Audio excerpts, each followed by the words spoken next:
Well, one of the ways you do is, I'll give you an example. How many people have more than 20 accounts that require a password or PIN? A bunch of you. How many people reuse a password or PIN? Don't raise your hand. Okay? So if I can get one, I can maybe get others. Okay? And then, how many people on your computers, when it says, do you want us to remember this password, hit yes? I'm sure that there's one or two. There's one on the stage. So then you're going to look at log data, and traditional digital forensics data collection can still help in many ways. But you're looking at logs, you're looking mainly for challenges, you're looking mainly for getting information, but you have a ton of challenges. There's decentralization, volatility, absence of critical information in logs. Okay, the tools and processes, keep the compromised device online. Customer can instantiate a new instantiation. Have service provider take a snapshot, but how do you know whether or not the service provider actually did that? The number of tools.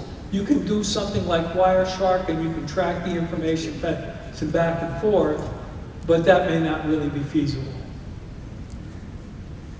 This is a real quick on a crime scene, and if you look up there at the cat, that cat usually is meant to represent pornography or child pornography. And I'm just going to talk through this. Polly decides that she wants to set up a website. Yep, I know. Anybody can leave at once. I have about 3 minutes to talk about Polly. Polly sets this up. She puts about 10 terabytes, or a couple of terabytes out there. She says to people, hey, you can upload, you can download at your convenience. And every day, Polly zeroes out everything. So how do you find out about this? What happens is the cops can go out and they can find that there's a crime, but they can't find out who the criminal is. So you have no way to image, simply viewing, so you're providing no information to who put it there. So what can you do? You can review credit card information, you can look at crowd subscriber information, you can issue a subpoena and you can try and find out information. You can ask the provider to have a technician help you. But pretty much with that, you're out of luck. Okay, scope of analysis, Polly had 2 terabytes, the amount of information, but she's encrypting it, and every day it's changing. Very hard to catch her. The forensics questions, how do we know that the cloud provided the data? Can the authenticity of the data, where'd the data come from? Is it at all that this data was commingled with anybody else? Okay, the answer is no clear path appears. Law enforcement regulations, law enforcement is always going to be behind what we do. They're just not staying up. And the bad guys, it's like an escalation. The bad guys are figuring out new ways to do stuff. And then, as I told you earlier, they're exploiting our tools.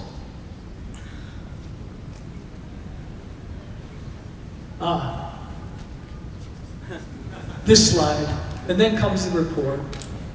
And as I said earlier, the report has got to be in some way that it can be understood by the person. It needs to detail in a process what happened, who did what to whom, where, when, why, and how, the best of your ability.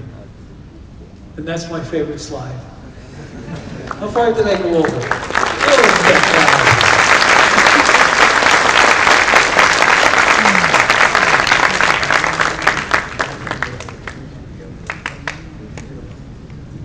Well, I can go another half hour, he said. I'm kidding you. Yeah, thanks for coming here. It was, we are sure it was a long trip, and this is a little gift for you from Arequipa. Well, thank you very much. This is... Oh, it's one of my favorite things. Oh, I thought that word was potentate. Ponente. Oh, and potentate means like a king. Thank you again. Oh, thanks a lot for hanging around for the last couple of minutes. I'm going to provide a copy of the slides. They'll be in a PDF format, and they'll be available for anybody who wants them. And if anybody has a question, you'll have access to my email address. And send me a note, and I'll be glad to try and help you. Los slides van a estar disponibles, todos los slides que nos han querido dejar los autores van a estar disponibles en la web. ¿Tienen alguna pregunta antes de que se nos escape?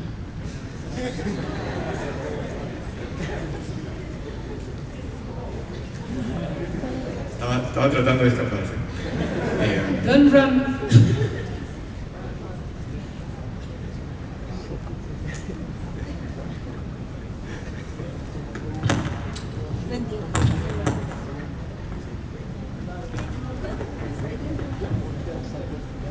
Me acaba de decir, es que yo no soy un ingeniero, pero no se puede poner en... Okay, questions. I had hoped that if I went long, I'd cut the amount of questions.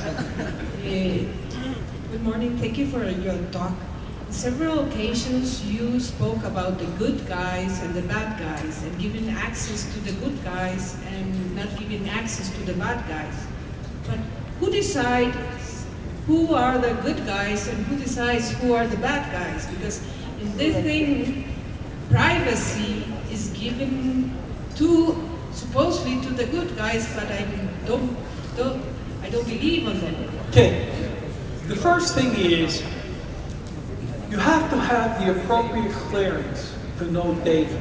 The second is you have to have a need to know.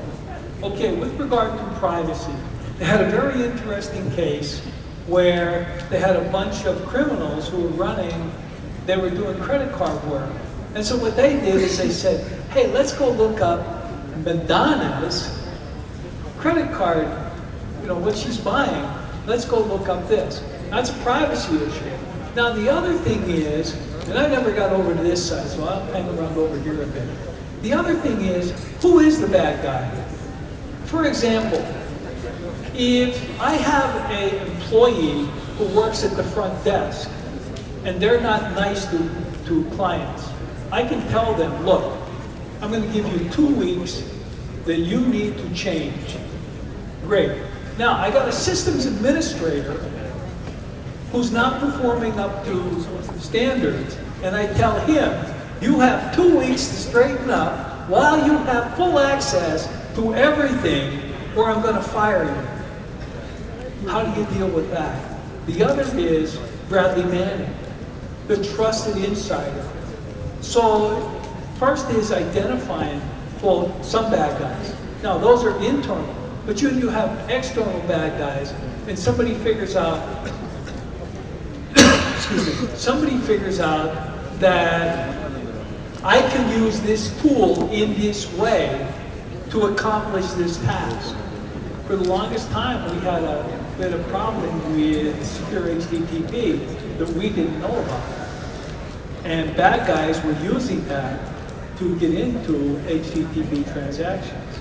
So my answer to you is, you do pre-screening on the internal side, you do regular monitoring, and on the external side is, you watch